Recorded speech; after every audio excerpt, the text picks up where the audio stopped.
nggak lagi-lagi deh photoshoot tanpa shortlist. Jadi sebenarnya apa itu shortlist? Shortlist adalah urutan shoot yang akan kita ambil ketika kita lagi mulai sesi foto. Jadi kita bisa tahu progres photoshoot kita sampai mana, apa aja yang harus dikerjain duluan, mana prioritas foto yang paling mudah untuk dikerjakan, dan sampai ke yang paling susah untuk diselesain.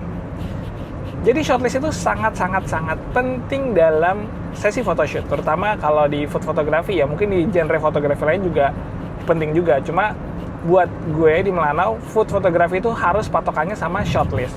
Kenapa? Karena biasanya nih yang sering terjadi, klien itu cuma kirim list menunya aja gitu. Padahal setelah kita breakdown dari satu menu itu bisa punya 2, 3, 4 bahkan 5 angle sekaligus. Bayangin tuh. Sedangkan untuk achieve satu angle aja biasanya itu kalau Melanau ya kita butuh 10 sampai 15 menit untuk bikin satu single foto menu dalam satu frame gitu. Nah, jadi kalau kita kali 15 kali 4 angle aja, itu tuh udah 60 menit gitu. Udah 1 jam untuk ngerjain 4 foto gitu. Nah, itu yang menurut gue tuh penting. Kenapa kita harus patokan sama shortlist. Jadi, biasanya kalau ada brief datang dari Melanau itu kita akan breakdown dulu nih satu menu ini nanti kira-kira mau difotonya kayak gimana ya, apakah mau difoto dari angle 45 derajat, apakah mau difoto dengan angle eye level, apakah mau ada difoto dengan versi kebelahnya, atau satu menu itu ternyata ada difoto dengan tema yang berbeda, karena akhirnya satu menu itu bisa punya treatment yang banyak banget gitu. Jadi makanya patokannya itu adalah shortlist. Nah, belakangan ini Melanau pernah lagi ngerjain project ada 106 menu yang kita foto. Udah pasti lebih dari 7 jam. Karena kalau kita taruh misalkan 15 menit dikali 100 aja berarti udah 1500 menit. Gitu kan. Nah, cuma ini kebetulan makanannya di fotonya pakai grouping gitu. Sebenarnya yang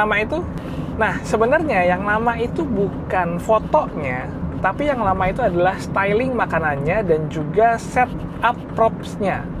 Ingetin ya, styling makanan dan juga setup props-nya. Kalau makanannya nasi goreng sih cenderung lebih simple ya untuk di styling.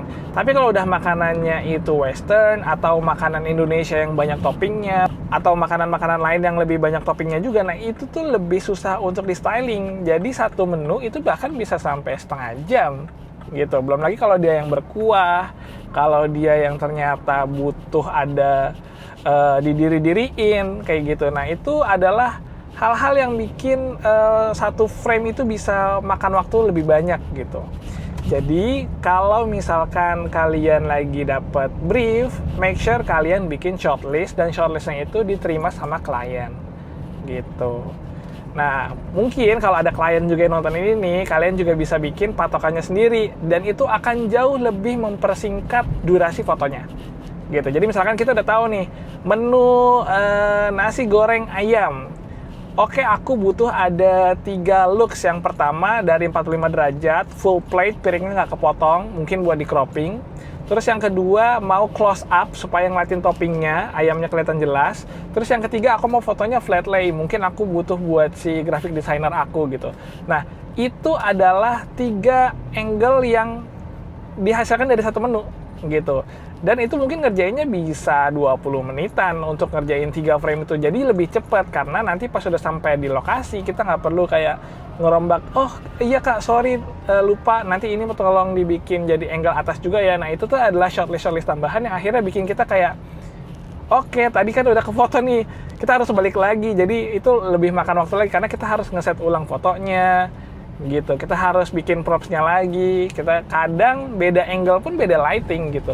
Kita harus geser lightingnya lagi gitu. Nah itu takes time, akhirnya makan waktunya jadi lebih banyak gitu. Bahkan pernah juga misalkan nih satu menu minuman atau makanan di fotonya itu dengan 2 background yang berbeda. Sedangkan ganti background itu kayak minimal bisa 5 menit sampai 10 menitan gitu. Untuk adjusting lighting lagi, untuk adjust propsnya lagi. Nah, hal-hal yang kayak gitulah yang harus kita hindari ketika kita lagi photoshoot gitu. Additional itu. Yang mana itu bisa dihindari dengan yang namanya shortlist.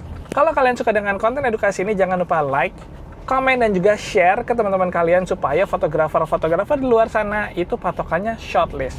Bukan brief, bukan menu, dan juga klien juga bisa bikin shortlistnya.